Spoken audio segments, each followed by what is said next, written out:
Assalamualaikum warahmatullahi wabarakatuh. Sebelumnya, perkenalkan nama saya Afrida Nurlaya Latifa dari kelas HKI 4E.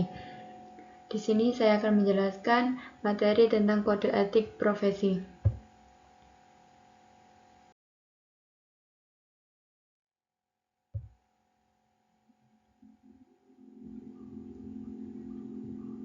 Sebelum saya jelaskan lebih jauh terkait kode etik profesi, di sini terdapat 4 poin, yaitu pengertian kode etik profesi, perbedaan antara etika dan kode etik, fungsi kode etik profesi, dan yang terakhir yaitu pelanggaran kode etik profesi.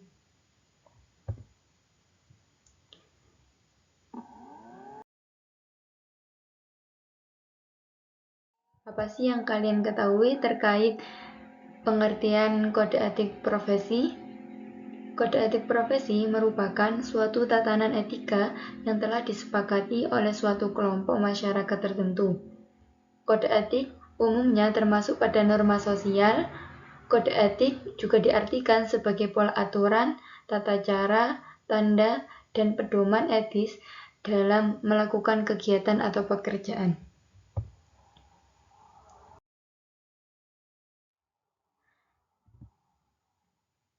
Apa sih sebenarnya yang membedakan antara etika dan kode etik? Etika profesi yaitu bersifat lebih fleksibel dan dapat diinterpretasikan oleh individu sesuai dengan situasi yang dihadapi.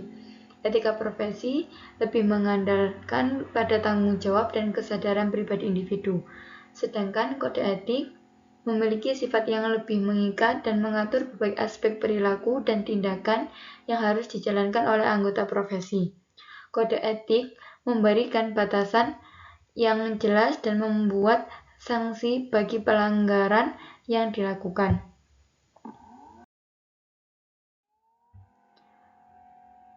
Apa saja fungsi kode etik profesi?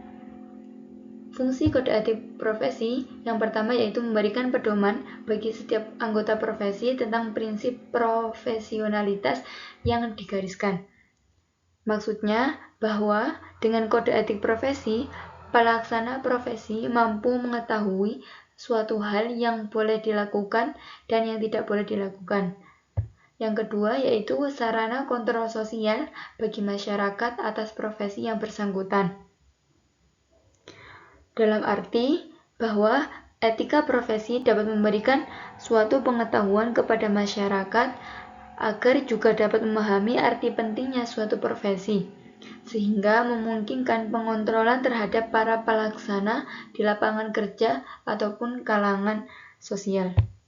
Yang ketiga yaitu mencegah campur tangan pihak di luar organisasi profesi tentang hubungan etika dalam keanggotaan profesi. Arti tersebut dapat dijelaskan bahwa para pelaksana profesi pada suatu instansi atau perusahaan yang lain tidak boleh mencampuri pelaksanaan profesi di lain instansi atau perusahaan. Yang terakhir yaitu pelanggaran kode etik profesi.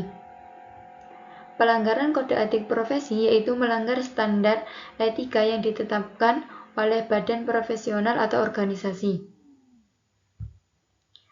Di sini saya juga memberikan contoh pelanggaran umum. Yang pertama, seperti pengkhianatan kepercayaan, seperti melanggar rahasia profesional atau kerahasiaan klien. Yang kedua yaitu konflik kepentingan, dalam arti memiliki kepentingan pribadi yang bertentangan dengan kepentingan klien atau perusahaan. Yang ketiga yaitu penyalahgunaan kekuasaan,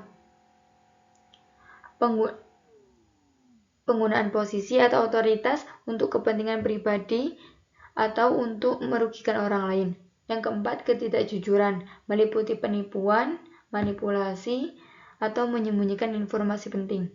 Yang kelima, pelanggaran privasi, yaitu mengungkapkan informasi pribadi tanpa izin atau memanipulasi data pribadi. Yang keenam, diskriminasi, ialah perlakuan tidak adil atau membedakan seseorang berdasarkan ras, agama, gender, atau faktor lainnya. Yang ketujuh yaitu pelanggaran hukum, ialah melakukan tindakan yang melanggar hukum, baik itu pidana atau perdata.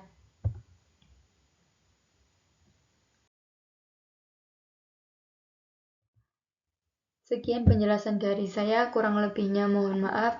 Wassalamualaikum warahmatullahi wabarakatuh.